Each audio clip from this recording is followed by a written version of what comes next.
Hi friends, good evening to all. నిన్న మనము ఒక అంశం గురించి మాట్లాడాము. అదేంటంటే భారత సమాజ నిర్మాణం గురించి. ఎలాంటి మార్పులు వచ్చాయి సమాజంలో, ఎలాంటి పరిస్థితులు ఉన్నాయి, కులము మతము, మన భారతదేశానికి ఒక గొప్ప విశిష్టత, విభిన్నంలో భిన్నత్వంలో ఏకత్వము, విభిన్న మతాల వారు కులాల వారు ఎలా ఉన్నారు, ఇంత అన్యోన్యంగా అంటే సమాజంలో ఇలాంటి వ్యత్యాసాలు ఉన్నప్పటికీ కూడా ఐక్యత ఎలా ఉంది, ఏంటి మన భారతదేశానికి ఇంత గొప్ప చరిత్ర ఎలా వచ్చింది, ఏంటి మన భారతదేశము కుల ఆధారిత సమాజంగా ఎందుకు వ్యవహరించబడింది, ఈ కుల వ్యవస్థ అనేది మొట్టమొదట ఎలా స్టార్ట్ అయింది, మరి కులాల మధ్య ఎలాంటి వ్యత్యాసాలు ఉన్నాయి, ఆర్థికంగా వారి యొక్క జీవన విధానంలో, వాళ్ళ యొక్క భాష కానీ, వారి యొక్క అన్ని వ్యవహారిక విషయాలలో కులాల పట్ల వాళ్ళ యొక్క వృత్తి ఎలాంటి మార్పులు ఉన్నాయి, క్యాస్ట్ సిస్టము, నెక్స్ట్ ఈ వర్ణ వ్యవస్థ, మత వ్యవస్థ, ఇవన్నీ ఎందుకు ఎలా వచ్చాయి అనేది మనకి ప్రాచీన కాలం నుంచి అనేక గ్రంథాలని అధ్యయనం చేయడం వల్ల మనకి మన దేశం పట్ల, మన సామాజిక అంశాలు, మన మానవ పరిణామ క్రమంలో వచ్చే మార్పులు, ఆర్థికంగా సామాజికంగా ఇవన్నీ విషయాల మీద అవగాహన ఉంటుంది, కొంతవరకు తెలుసుకోగలం. నా ఉద్దేశం ఏంటంటే, మనకి ఒకప్పుడు చదువులేని వారికి ఇంత అవగాహన ఉండదు, కానీ వారి ప్రత్యేకంగా వాళ్ళ జీవనంలో వచ్చిన అనుభవంతో వాళ్ళు నేర్చుకున్నారు.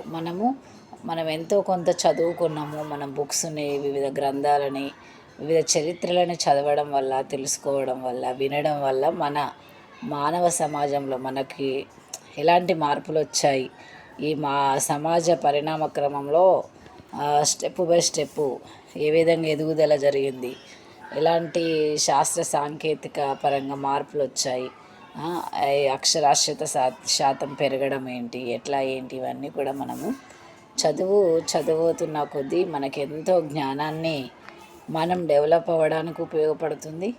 మనకి సమాజం పట్ల విషయ అవగాహన అనేది తెలుస్తుంది. దానివల్ల మనం ఎక్కడైనా మాట్లాడగలుగుతాము, బ్రతకడానికి కూడా అవకాశం ఉంటుంది. కాబట్టి నాకు చాలా ఫస్ట్ నుంచి కులం గురించి, వారో కులము వీరో కులము, ఈ సమాజంలో ఇన్ని రకాల కులాలు ఉన్నాయా, మరి ఈ కులాలకి వాళ్ళు చేసే పనులని బట్టి ఇవన్నీ చాలా డిఫరెంట్గా అనిపించేది. ఎందుకంటే అప్పుడంతా మనకు అవగాహన లేదు, బ్లైండ్గా ఏదో చదివామా ఉన్నామా అట్లా ఆచరిస్తూ వెళ్తున్నాం. కాబట్టి మనము ఒక కులంలో పుట్టాము, ఒక కుటుంబంలో పుట్టాము అంటే బై బర్త్ నుంచే మనకి క్యాస్ట్ అనేది నిర్మించబడుతుంది. కాబట్టి ఇది ప్రాచీన కాలం నుంచి కుల వ్యవస్థ ఉంది. కాబట్టి ఏ కులానికి సంబంధించినటువంటి కుటుంబంలో మనం జన్మిస్తామో ఆ కులంలో మనకి సభ్యత్వం అనేది ఉంటుంది. సభ్యత్వాన్ని మనము కులం నుంచి మన పేరును తొలగించుకోవడానికి అనేది అది లేదు. కాబట్టి ఇలాంటి సిస్టమ్ ఇవన్నీ ఎందుకు వచ్చినాయి, దీనికి కారణాలు ఏంటనేది కొంతవరకు నేను తెలుసుకున్నాను. అయితే కులం, క్యాస్ట్ మన భారతీయ సామాజిక నిర్మితికి ఒక ప్రత్యేక సామాజిక వ్యవస్థగా మనం ఈ కులాన్ని ప్రధాన లక్షణంగా చెప్పుకుంటాము. అంటే మన భారతదేశంలో పూర్తిగా సామాజిక వ్యవస్థ ఏంటిదంటే ఈ కుల వ్యవస్థ, కులం మీదనే ఆధారపడి ఉంది. ప్రాచీన కాలం నుండి కూడా భారతీయ సామాజిక వ్యవస్థకు ఆధారంగా ఉన్నటువంటి సామాజిక వ్యవస్థ ఏంటి అంటే కుల వ్యవస్థ. మరి ఎందరో ఈ కులం గురించి ఎంతోమంది సామాజికవేత్తలు, తత్వవేత్తలు, ఆర్థికవేత్తలు, చాలామంది ఫిలాసఫర్స్, సోషియాలజిస్టులు, ఆంథ్రోపాలజిస్టులు కూడా మనకి ఈ కులం అనే అంశం మీద అధ్యయనం చేయడం అనేది జరిగింది. అంటే పరిశీలనాత్మకంగా రీసెర్చ్ చేశారు. ఎలా పుట్టింది, ఎందుకు వచ్చింది, ఒక్కో కులంలో ఎలాంటి భాష ఉంది, వారి యొక్క అలవాట్లు ఏంటి, వాళ్ళ యొక్క పద్ధతులు ఏంటి, వారి జీవన విధానం ఏంటి, వాళ్ళ కులవృత్తి ఏంటి. ఇప్పుడు మనకు తెలిసిన వరకే చాలా బీసీ వర్గం, బీసీ, ఎస్సీ, ఎస్టీ, మైనారిటీస్, ఇంకా తెగలు, కొన్ని ట్రైబల్, అందులో కూడా చాలా రకాలు ఉంటాయి మనకున్న అవగాహనతో.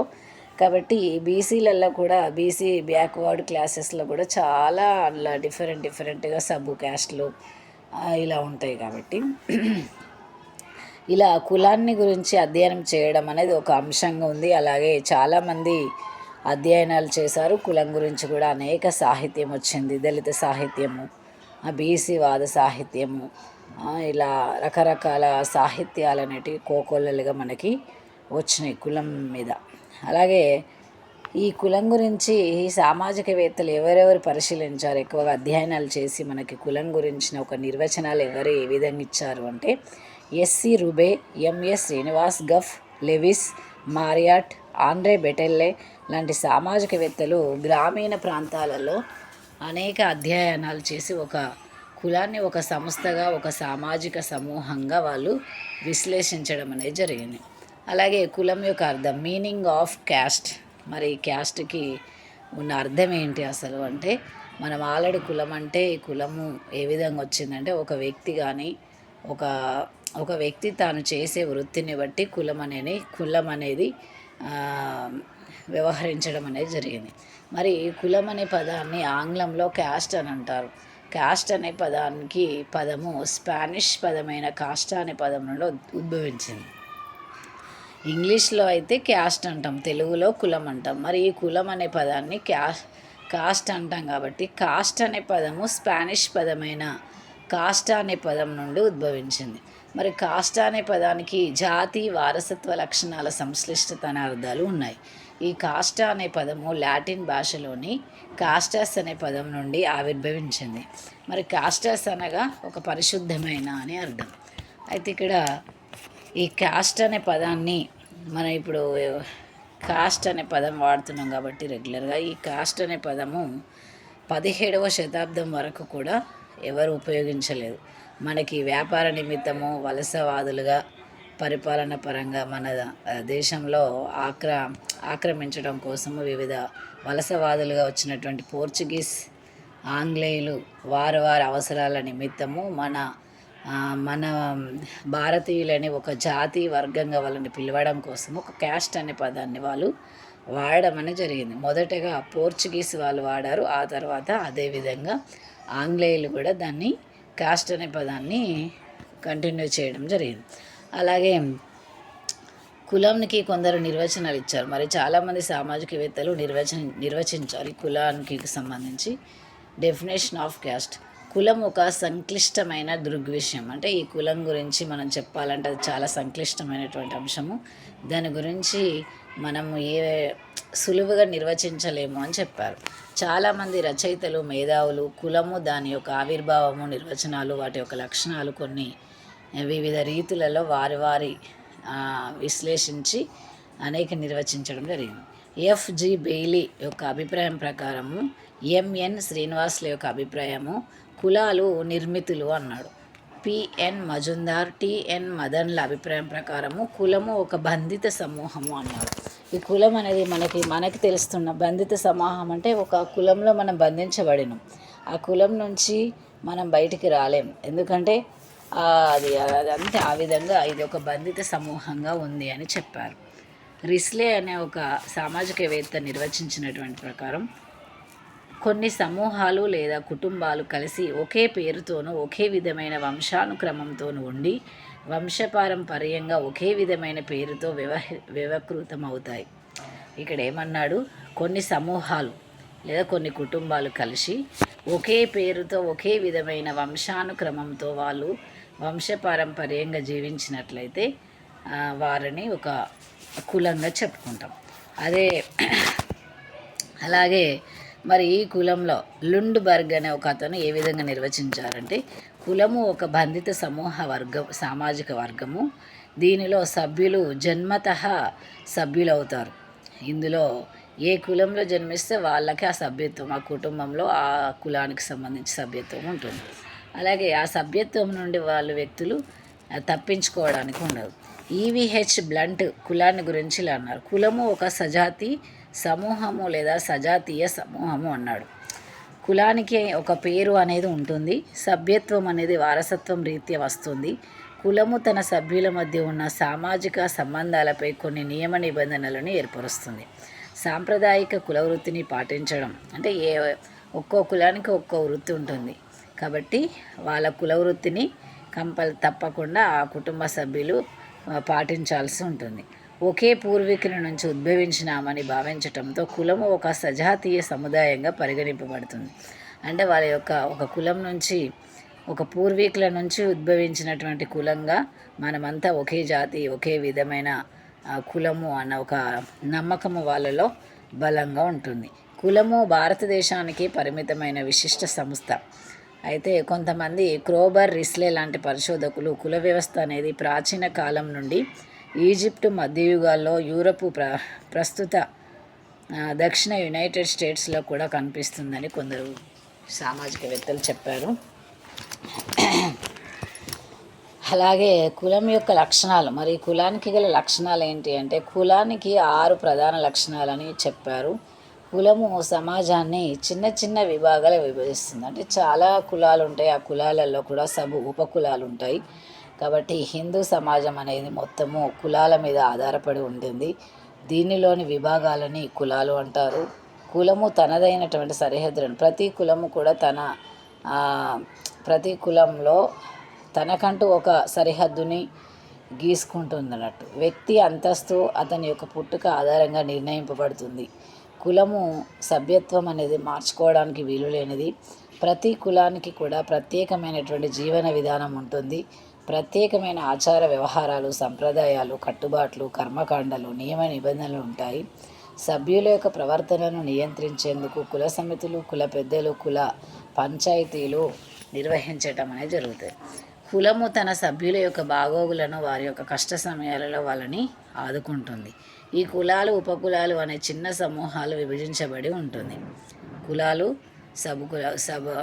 చిన్న సమూహాలుగా విభజించడం జరుగుతుంది.